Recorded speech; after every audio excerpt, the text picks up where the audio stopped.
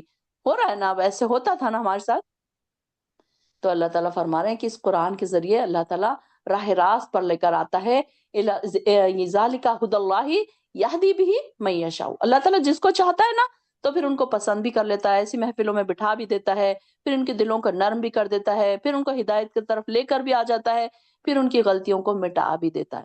پھر ہم نے پڑھا نا پیچھے کہ اللہ تعالیٰ پھر نیک لوگوں کے ساتھ کیا کرتا ہے، ان کے گناہوں کو بھی نیکیوں میں بدل دیتا ہے. سبحان اللہ. اللہ تعالیٰ کی رحمت دیکھیے، اللہ تعالیٰ نے کتاب بھی بھیجی، ہدایت بھی ڈال دی، ہمارے دلوں تک پہنچا بھی دیا. دیکھیے کہ اللہ کے شکر ادا کریں. ھذا من فضل ربی. جب آپ کلاس ختم ہو نا، ایک سجدہ شکر ضرور کریں کہ کوئی تو ایسی چیز میری دلوں تک پہنچنے والی مجھے ملی. اگر نہ ملتی ایسی کلاسیں، اگر نہ اس طریقے سے ہم قرآن کو سمجھتے اور ایسے ہی ہم اس دنیا سے چلے جاتے، تو کیا رہتا ہمارے پاس؟ خالی ہاتھ ہم اس دنیا سے جاتے. دنیا میں تو ہم نے بہت ساری چیزیں کما لی، اچھا گھر، اچھے بچے، اچھے سیٹ ہو گئے ساری چیزیں، لیکن آخرت کے لیے ہمارے پاس کچھ بھی نہ ہوتا. اللہ اکبر. پھر جو شخص قیامت کے دن کے سخت عذاب کو اپنے چہرے پر روکے گا، اس کی بے بسی کا کچھ اندازہ ہو سکتا ہے؟ اللہ اکبر. کیا کوئی روک سکتا ہے چہرے کو اپنے؟ اب دیکھیں نا کہ ہم اپنے چہروں کو کتنا سجاتے سنوارتے ہیں. ایک چھوٹا سا پمپل آ جائے تو پریشان ہوتی ہے بچیاں کہ اب اس پمپل کو کیسے دور کیا جائے، اور وہاں پر آگ میں جھلسایا جائے گا ان کے چہروں کو. دیکھیے کہ فوراً پچھلے نیک لوگوں کا ذکر ہو گیا، دل کو تسلی دینے والی آیتیں آ گئی، فوراً پھر برے لوگوں کا ذکر آتا ہے کہ دیکھو ایسے نہیں بننا. دونوں چیزیں، دونوں ایگزامپل ساتھ میں بار بار چلتی ہیں. آپ نے آبزرو کیا کبھی؟ اور ظالموں سے کہا جائے گا اپنی ان کرتوتوں کا مزہ چکھو جو تم کیا کرتے تھے. پڑھو آگے. پرسوں آیت 25 جو لوگ ان سے پہلے تھے وہ بھی جھٹلاتے تھے، تو ان پر عذاب ایسی جگہ سے آیا جہاں سے ان کو خیال بھی نہ تھا، تو ان کو اللہ نے دنیا میں رسوائی کا مزہ چکھایا، اور آخرت کا عذاب تو اور بھی بڑا ہے. کاش یہ جانتے ہوتے. اور ہم نے اس قرآن میں لوگوں کے لیے ہر قسم کی مثالیں بیان کی ہے تاکہ یہ لوگ نصیحت حاصل کرے کہ وہ قرآن عربی زبان جس میں کوئی کجی نہیں ہے، تاکہ یہ لوگ ڈرے. اللہ ایک مثال دیتا ہے، ایک شخص تو وہ ہے جس نے مالک ہونے میں بہت سے کج خلق آقا شریک ہے اور اسے اپنی طرف سے کھینچتے ہیں، اور دوسرا شخص پورا پورا ایک ہی آقا کا غلام ہے. کیا یہ دونوں کا حال ایک جیسا ہو سکتا ہے؟ ساری تعریفیں اللہ کے لیے ہے، بلکہ ان میں اکثر لوگ سمجھتے نہیں. اے نبی، آپ کو بھی مرنا ہے اور ان کو بھی مرنا ہے، پھر تم قیامت کے دن اپنے رب کے سامنے مقدمات پیش کرو گے. 32 تو اس شخص سے زیادہ کون ظالم ہے جو اللہ پر جھوٹ باندھے اور جب اس کے پاس سچ آ جائے تو اس کو جھٹلائے. تو کیا دوزخ کافروں کا ٹھکانہ نہیں ہے؟ اور جو سچ لے کر آیا اور اس کی تصدیق کی تو یہ لوگ ڈرنے والے ہیں. ان کے لیے وہ سب کچھ ہوگا جو وہ چاہیں گے، ان کے رب کے یہاں یہی صلہ نیکوکاروں کا ہے، تاکہ اللہ ان سے دور کر دے وہ برائیاں جو انہوں نے کی تھی اور بدلہ دے ان نیکیوں کا جو وہ کرتے آئے ہیں. کیا اللہ اپنے بندوں کے لیے کافی نہیں ہے؟ اور یہ آپ کو اللہ کے سوا اپنے معبودوں سے ڈراتے ہیں، اور جس کو اللہ گمراہ کر دے اس کو کوئی ہدایت دینے والا نہیں ہو سکتا، اور جس کو اللہ ہدایت دے اس کو کوئی گمراہ کرنے والا نہیں ہو سکتا. کیا اللہ زبردست بدلہ لینے والا نہیں؟ اور اگر آپ ان سے پوچھیں کہ آسمانوں اور زمین کو کس نے پیدا کیا ہے تو وہ یہی کہیں گے کہ اللہ نے پیدا کیا. آپ کہے کہ تم ذرا دیکھو تو جن کو تم اللہ کے سوا پکارتے ہو، اگر اللہ مجھ کو کوئی تکلیف دینا چاہے تو کیا وہ اس کی دی ہوئی تکلیف کو دور کر سکتے ہیں؟ یا اگر وہ مجھ پر رحم کرنا چاہے تو کیا وہ اس کی مہربانی کو روک سکتے ہیں؟ آپ کہہ دے کہ مجھے اللہ کافی ہے، بھروسہ کرنے والے اسی پر بھروسہ کرتے ہیں. آپ کہہ دیجئے اے میری قوم، تم اپنی جگہ عمل کرتے رہو، میں بھی عمل کرتے جا رہا ہوں، تو تم کو جلد معلوم ہو جائے گا کہ کس پر عذاب آتا ہے جو اسے رسوا کرے گا اور اس پر ہمیشہ کا عذاب نازل ہوگا. آیت 41 ہم نے آپ پر لوگوں کی ہدایت کے لیے حق کے ساتھ یہ کتاب اتاری ہے، تو جو ہدایت پاتا ہے وہ اپنے ہی لیے، اور جو گمراہ ہوتا ہے اس کا گمراہ ہونا اسی پر پڑے گا، اور آپ اس کے ذمہ دار نہیں ہوں گے. بس اللہ ایک مرتے منٹ، وقت اب ایک منٹ یہاں پر دیکھیے آیت نمبر 42 دیکھیے کہ اللہ یتوفی الانفس حین موتہا والتی لم تمت فی منامہا، کہ یہاں پر اللہ تعالیٰ کیا فرما رہے ہیں کہ اللہ وہی ہے جو موت کے وقت روحیں قبض کر لیتا ہے، اور جو مرا نہیں ہو اس کی روح نیند کی حالت میں قبض کر لیتا ہے، پھر جس کی موت کا فیصلہ ہو چکا اس کی روح کو تو روک لیتا ہے اور دوسری روحیں ایک مقررہ وقت تک واپس بھیج دیتا ہے۔ اب دیکھیے کہ اس سے ہمیں کیا پتہ چل رہا ہے کہ جب ہم سوتے ہیں تو ہماری روحیں اللہ تعالیٰ کے پاس چلی جاتی ہے۔ اس آیت سے ہمیں پتہ چلتا ہے، انڈر لائن کر کے رکھیے تاکہ آپ کسی کو بتا سکیں، کہ بہت سارے لوگ پوچھتے ہیں نا کہ ہاں یہ کیسے پاسبل ہے کہ ہم سوئے ہیں تو ہماری روحیں اللہ کے پاس چلی گئی۔ بہت سارے لوگوں کو ہم سنتے ہیں نا کہ وہ سوتے وقت وہ اچھے تھے، صحت مند تھے، تندرست تھے، اور صبح اٹھے ہی نہیں، نیند میں ہی ان کا انتقال ہو گیا۔ تو جب ہم سوتے ہیں تو ہماری روحیں اللہ تعالیٰ کے پاس چلی جاتی ہے، اور پھر اللہ تعالیٰ نے جس کے بارے میں فیصلہ کیا ہے کہ اس کو روک لے تو پھر اس کو روک لیتے، یعنی کہ یہ روح جو بدن کو چھوڑ کر جاتی ہے تو انسان کے باقی کے حواس جو ہے وہ کام کرتے رہتے ہیں، یعنی کہ سانس چل رہی ہے اور اس کو حرکت بھی کر رہا ہے، ہاتھ پیر بھی ہو رہا ہے، سب اڑ رہا ہے، لیکن اس کے آس پاس کیا ہو رہا ہے وہ اسے نہیں پتا، کہ کوئی آدمی بازو بیٹھے ہوئے بلند آواز سے پکار رہا ہے یا کوئی باتیں ہو رہی ہیں وہ اس کو نہیں پتا۔ ہاں اگر اس کو کوئی زور سے ہلا دے یا کوئی آواز ہو جائے، شور مچ جائے، تو وہ روح نفسانی جو ہے وہ دوبارہ اپنے جسم میں لوٹ آتی ہے۔ اس روح کو اپنے جسم سے ایک محبت بھی ہوتی ہے، کہ دیکھیں نا کہ جو ہماری روح ہے نا اس کو ایک محبت ہو جاتی ہے اپنی جسم سے۔ اب دیکھیے کہ جب مرنے کا ٹائم آتا ہے تو ہم نے کیا پڑھا کہ جب فرشتے، موت کے فرشتے آتے ہیں تو روح کو نکلنے کے لیے کہتے ہیں، تو روح نکلنے کے لیے تیار نہیں ہوتی۔ نیک لوگوں کی روح تو نکلنے کے لیے تیار رہتی ہے، کیوں؟ کیونکہ ان کو خوشخبری مل جاتی ہے نا، اللہ تعالیٰ ان سے راضی ہے، جنت ان کا انتظار کر رہی ہے، فرشتے ان کا ویلکم کر رہے ہیں، تو وہ ان کے لیے پھر خوشی خوشی جانے کے لیے تیار ہو جاتی ہیں۔ لیکن جو برے لوگ ہیں ان کی روحیں کیا ہوتی ہے، ہم نے پڑھا نا کہ ان کی روحیں کونوں کونوں میں جا کے چھپتی ہے، کبھی پیروں میں چھپ رہی ہے، کبھی ہاتھوں میں چھپ رہی ہے، اور فرشتے ان کو مار مار کر ان کو نکال رہے ہیں۔ تو یہاں پر بھی عذاب قبر بھی ایسے ہی ہے۔ عذاب قبر کو بھی اگر انسان سوچے تو خواب میں جیسے انسان کے اوپر کیا کیا چیزیں ہو رہی ہیں، انسان کو کبھی کبھی خواب میں کیا لگتا ہے کہ میں اڑ رہا ہوں، میں ادھر گیا، میں ٹرین میں گیا، میں پلین میں گیا، اور بازو بیٹھے ہوئے شخص کو کیا دکھتا ہے کہ وہ تو ایک دم اسٹریٹ پوزیشن میں سو رہا ہے، کروٹ سو رہا ہے، اس کو نہیں پتا چلتا کہ اس کے ساتھ کیا کیا ہو رہا ہے۔ تو خبر کی کیفیت بھی بالکل ایسی ہی ہے کہ انسان کے اوپر وہ ہم سوچتے ہیں کہ اب جب ہم کو یہ بچپن میں جب چھوٹی تھی تو میں سوچتی تھی کہ خبر تو اتنی چھوٹی ہے، اس میں انسان کو کیسے اٹھا کے بٹھایا جائے گا، کیسے سوالات پوچھیں گے۔ اب ہم سنتے ہیں نا کہ خبر میں جانے کے بعد جب 40 قدم دور لوگ چلے جاتے ہیں تو بندے کو اٹھا کر بٹھایا جاتا ہے اور اس سے سوالات پوچھتے ہیں۔ تو جب میں چھوٹی تھی تو میں یہ سوچتی تھی کہ اتنی چھوٹی خبر ہے، اس میں تو بیٹھنے کی جگہ ہی نہیں ہوتی، پھر وہاں پر بٹھائیں گے کیسے؟ تو اب یہ کہ آیت سے ہمیں پتہ چلتا ہے کہ جو انسان کے روح پر جو ہوتی ہے چیزیں اس کی باڈی پر نہیں ہوتی۔ اب ہم سو رہے ہیں، ہماری روح پہ کیا ہو رہا ہے؟ اندر اندر ہماری ہم کہیں کوئی جل رہا ہے، کہیں گر رہے ہیں، کوئی پہاڑ پر سے گر رہے ہیں، یہ ساری چیزیں کہاں ہو رہی ہیں؟ جسم پر نہیں ہو رہی، روح پر ہو رہی ہے۔ تو یہ اسی طریقے سے اللہ تعالیٰ فرما رہے ہیں کہ جب نیند ہے، نیند کو کیا کہا جاتا ہے؟ موت کی بہن کہا جاتا ہے، کہ موت کے مشابہ ہے نا، سیم ہے نا، نیند کی حالت بھی ایسی ہے جیسے موت بالکل۔ تو یہاں پر بھی اللہ تعالیٰ فرما رہے ہیں کہ جب انسان سوتا ہے تو پھر کیا ہوتا ہے؟ ہم اس کی روحیں ہماری روحیں آسمان پر چلی جاتی۔ سونے کی دعا کے الفاظوں پر کبھی آپ نے غور کیا؟ اللہم باسمک آموت و احیا، اے اللہ میں تیرے نام سے موت کی آغوش میں جاتی ہوں اور تیرے ہی نام سے زندہ اٹھوں گی۔ کبھی غور کیا آپ نے کیا کہتے ہیں؟ کیونکہ ہم موت کی آغوش میں جا رہے ہوتے ہیں۔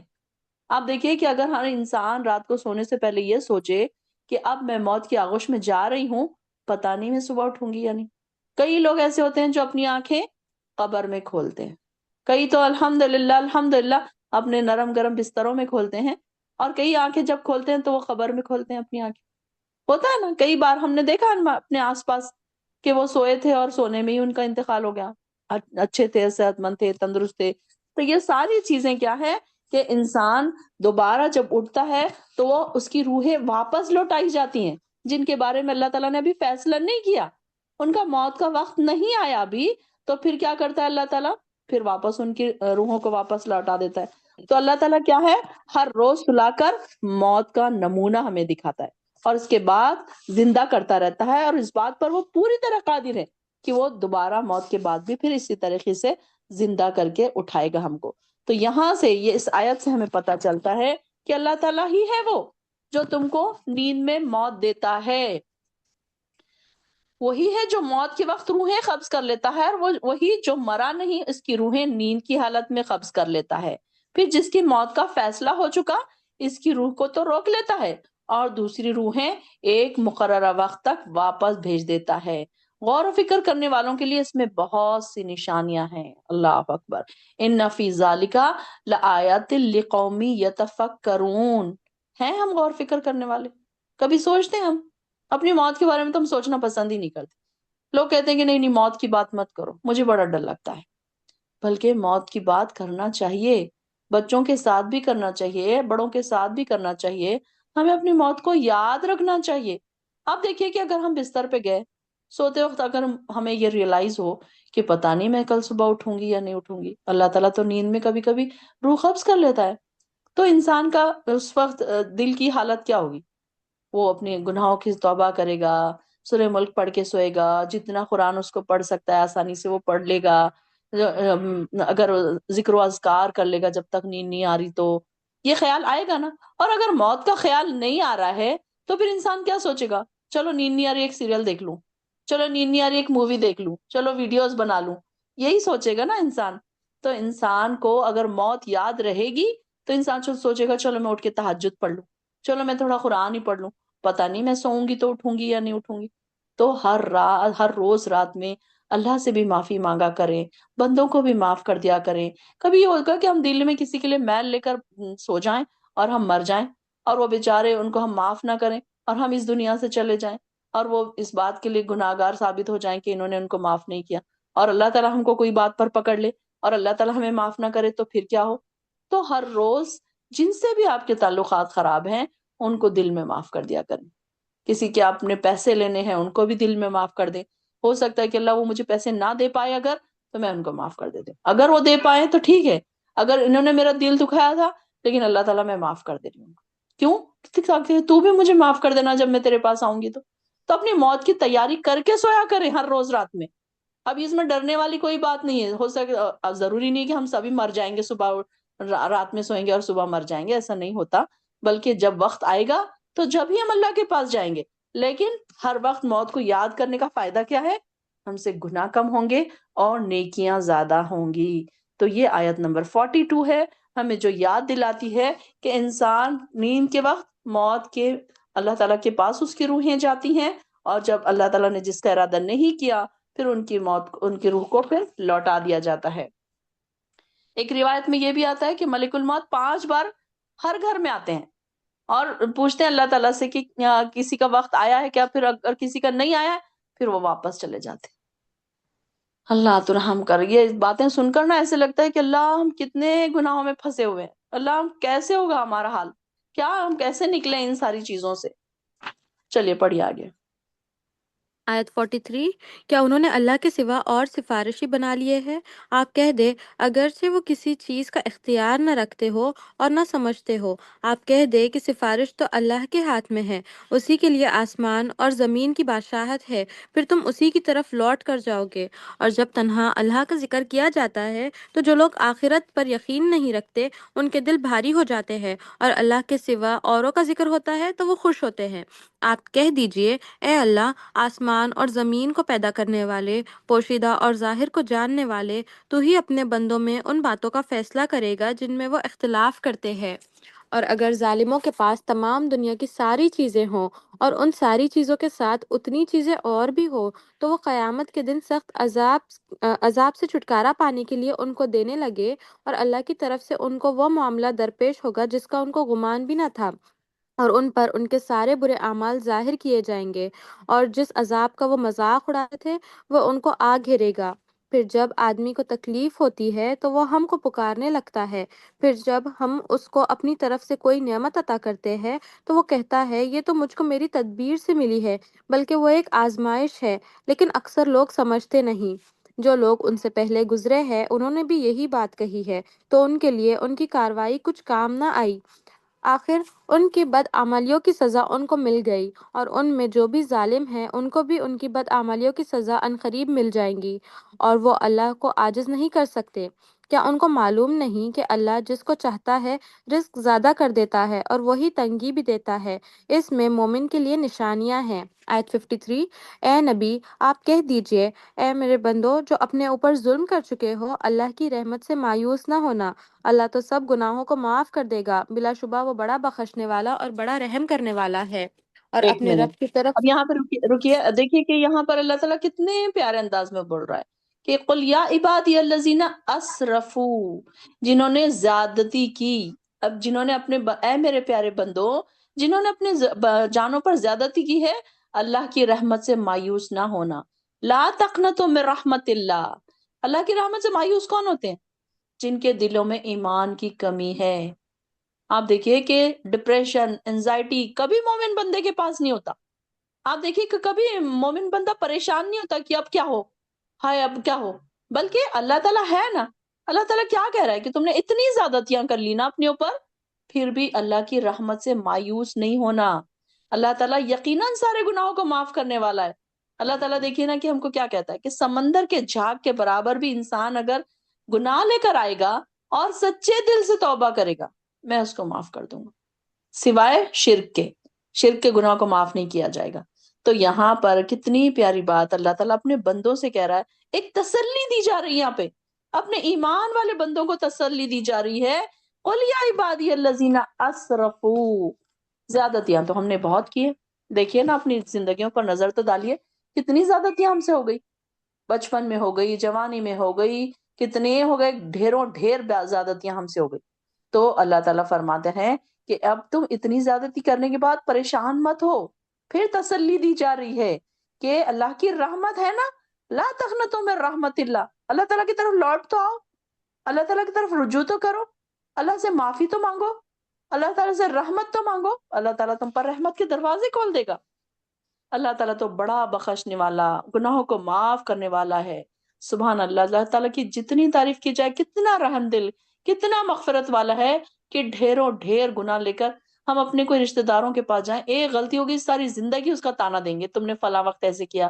بھائی بہن ہی ہو اگر تو وہ بھی ایک چھوٹی سی بات کو ہمیشہ یاد رکھیں گے کہ تم نے فلاں وقت ایسے کیا ایسے کیا۔ اور اللہ تعالیٰ دیکھو ڈھیر بھر کے گناہ لے کر آ رہا ہے بندہ، اس کو معاف بھی کر رہا ہے، اور کئی جگہ تو ان گناہوں کے بدلے نیکیاں لکھ دے رہا ہے۔ سبحان اللہ، انہ هو الغفور الرحیم۔ اللہ تعالیٰ دیکھیے کہ کیسا ہے، بڑا بخشنے والا، نہایت رحم کرنے والا ہے۔ تو مومن کی یہ شان نہیں ہے کہ وہ ڈپریس ہو جائے یا انزائٹی اس کو پکڑے یا وہ مایوس ہو جائے کہ اب کچھ نہیں ہو سکتا، بلکہ اللہ تعالیٰ ہے نا، ہر کچھ کا جو بھی ہے وہ ہو سکتا ہے، چاہے جو نہیں، ہم کسی کو بھی ناممکن نہ سمجھے، جو ناممکن ہے اللہ تعالیٰ اس کو ممکن کر سکتا ہے۔ صرف اس کے لیے کیا ضرورت ہے؟ اس کی طرف لوٹنا، اس کی طرف پلٹنا۔ پڑھیے آگے۔ آیت 54، اور اپنے رب کی طرف رجوع کرو اور اس کی فرما برداری کرو، بلکہ اس کے کہ تم پر عذاب آئے، پھر تمہاری کوئی مدد نہیں کی جائیں گی۔ اس احسن ترین کتاب کی پیروی کرو جو آپ پر آپ کے رب کی طرف سے اتری ہے، قبل اس کے کہ تم پر عذاب ناگہان آ جائے اور تم کو خبر بھی نہ ہو، کہ کوئی سمجھنے لگے کہ اس کوتاہی پر افسوس جو میں نے اللہ کے حق میں کی ہے، اور میں تو صرف ہنستا ہی رہا، یا یہ کہنے لگے اگر مجھے اللہ ہدایت کرتا تو میں بھی پرہیزگاروں میں ہوتا، یا جب عذاب دیکھ لے تو کہنے لگے کہ اگر مجھے پھر ایک بار دنیا میں جانا ہو تو میں بھی نیکوں میں سے ہو جاؤں۔ ہاں بے شک میری آیات تو تیرے پاس آ چکی تھی، پھر بھی تو نے اس کو جھٹلایا اور تکبر کیا اور کافروں میں شامل ہوتا رہا۔ اور آپ قیامت کے دن دیکھیں گے جن لوگوں نے اللہ پر جھوٹ بولا ان کے چہرے سیاہ ہوگے۔ کیا دوزخ میں غرور کرنے والوں کا ٹھکانہ نہیں ہے؟ اور اللہ ان لوگوں کو نجات دے گا جو اللہ سے ڈرتے رہتے تھے، ان کو کوئی تکلیف نہیں پہنچے گی اور نہ وہ غمگین ہوں گے۔ اللہ ہر چیز کا پیدا کرنے والا ہے، وہی ہر چیز پر نگہبان ہے۔ اسی کے پاس آسمانوں اور زمینوں کی کنجیاں ہیں، اور جن لوگوں نے اللہ کی آیات کو نہیں مانا وہی نقصان میں رہیں گے۔ آپ کہہ دے، اے بے وقوفو، تم مجھ سے کہتے ہو کہ میں اللہ کے سوا دوسروں کی عبادت کرتا رہوں؟ اور اے نبی، آپ کی طرف اور آپ سے پہلے رسولوں کی طرف وحی کی جاتی رہی ہے کہ اگر تم شرک کرو گے تو تمہارے اعمال برباد ہو جائیں گے اور تم نقصان اٹھانے والوں میں سے ہو جاؤ گے، بلکہ اللہ ہی کی عبادت کیا کرو اور شکر گزاروں میں ہو جاؤ۔ اور انہوں نے اللہ کی قدر نہیں کی جیسے کہ اللہ کی قدر کرنی چاہیے تھی، اور قیامت کے دن ساری زمین اس کی مٹھی میں ہوگی اور سارے آسمان اس کے داہنے ہاتھ میں لپٹے ہوں گے۔ وہ پاک ہے اور بالاتر ہے ان کے شرک سے، اور پھونک ماری جائے گی سور میں تو جو آسمان اور زمین میں ہے سب بے ہوش ہو جائیں گے، مگر جس کو اللہ چاہے پھر دوسری بار سور پھونکا جائے گا تو فوراً سب کھڑے ہو جائیں گے، اور زمین اپنے رب کے نور سے چمک اٹھے گی، اور اعمال نامہ کھول کر رکھ دیا جائے گا، اور پیغمبر اور گواہ حاضر کیے جائیں گے، اور ان میں فیصلہ انصاف کے ساتھ کیا جائے گا، اور کسی پر ظلم نہیں ہوگا، اور ہر شخص کو اس کے اعمال کا پورا پورا بدلہ دیا جائے گا، اور اللہ خوب جانتا ہے جو یہ کرتے ہیں۔ اور کافر گروہ در گروہ جہنم کی طرف ہانکے جائیں گے، یہاں تک کہ جب وہ دوزخ کے پاس آ جائے تو اس کے دروازے کھول دیے جائیں گے، تو اس کا داروغہ ان سے کہے گا کہ تمہارے پاس تمہیں میں سے ایک پیغمبر نہیں آئے تھے جو تم کو تمہارے رب کی آیات پڑھ کر سنایا کرتے تھے اور تم کو تمہارے اس دن کے پیش آنے سے ڈرایا کرتے تھے؟ تو کہیں گے کیوں نہیں، لیکن کافروں کے حق میں عذاب کا حکم تحقیق ہو چکا تھا۔ کہا ایک جائے منٹ، گا کہ یہاں پر دیکھیے کہ آیت نمبر 71 میں سورہ کا نام آ رہا ہے زمرہ۔ وسیق الذین کفروا الی جہنم زمرہ۔ زمرہ کا کیا مطلب ہے؟ گروہ در گروہ، گروپس گروپس۔ یہاں پر کافروں کا ذکر ہو رہا ہے کہ گروہ ان کے گروہوں کو کیا کیا جائے گا؟ ہانکا جائے گا، جہنم کی طرف ہانکا جائے گا، اور یہاں تک کہ وہ جب جہنم پہ پہنچ جائیں گے تو ان کے لیے دروازے کھول دیے جائیں گے، اور ان کے داروغہ ان سے کیا پوچھیں گے؟ کیا تمہارے پاس کوئی رسول نہیں آیا تھا جو تمہارے پروردگار کی آیات پڑھ کر سناتا تھا اور اس دن کے لیے پیش ہونے سے تمہیں ڈراتے تھے؟ وہ کہیں گے کیوں نہیں، مگر کافروں کو تو اب عذاب ثابت ہو چکا، اب ان کے پاس لوٹنے کی کوئی جگہ باقی نہیں بچے گی۔ اور انہوں نے کہا، اور کیا کہیں گے وہ؟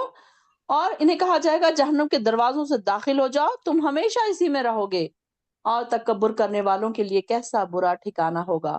اور جو لوگ اپنے پروردگار سے ڈرتے رہے انہیں گروہ در گروہ جنت کی طرف چلایا جائے گا۔ سبحان اللہ، اللہم اجعلنا منہم، اللہ ہمیں دوزخیوں میں سے نہ بنانا۔ یہاں پر دیکھیے، وسیق الذین تقوا ربہم الی الجنت زمرا، انڈر لائن کر سکتے ہیں آپ سورہ کا نام، کہ یہاں پر گروہ در گروہ، ایک گروہ جنت کی طرف لے کر جایا جا رہا ہے اور ایک گروہ دوزخ کی طرف لے کر جا رہا ہے، اور یہاں تک جب وہ ان کے پاس پہنچ جائیں گے تو ان کے دروازے ان کے لیے کھول دیے جائیں گے، اور ان کے داروغہ ان سے کہیں گے تم پر سلامتی ہو، سلام علیکم طبتم فادخلوها خالدین، اس وجہ سے خوش ہو جاؤ تم اور ہمیشہ کے لیے جنت میں داخل ہو جاؤ۔ سبحان اللہ، امیجن کریے کہ آپ سب کو جنت کے دروازے کھول دیے جا رہے ہیں اور آپ کو فرشتے ویلکم کر رہے ہیں، سلام کر رہے ہیں، کتنی خوش قسمتی کی بات ہوگی نا۔ الحمدللہ، الحمدللہ، ہم امید تو کر سکتے ہیں کیونکہ ہم نے قدم تو اٹھایا ہے اللہ کو راضی کرنے کے لیے، ہم نے قدم تو اٹھایا ہے نیکیوں کی طرف بڑھنے کے لیے، گناہ چھوڑنے کے لیے، یہ ساری چیزوں کا ہمارے اندر اب شوق تو ہو گیا نا پیدا، تو اب انشاءاللہ امید ہے کہ یہ جو جنت کا گروہ ہے انشاءاللہ ہم سب اس میں سے ہوں گے۔ اللہ تعالی ہم سب کو، آپ سب کو اس جنت کے گروہ میں داخل کر دے جہاں پر فرشتے آپ سب کا ویلکم کریں۔ اور کیا کہیں گے وہ لوگ؟ اللہ کا شکر ہے جس نے ہمارے ساتھ اپنا وعدہ سچا کر دکھایا اور ہمیں اس سرزمین کا وارث بنایا۔ کون سی سرزمین؟ جنت۔ اور اس جنت میں ہم جہاں چاہیں رہیں، عمل کرنے والوں کے لیے کیسا اچھا اجر ہے۔ فنعم اجر العاملین، کیسے عمل تھے ان کے دنیا میں، سختیاں، مشکلیں، آزمائشیں،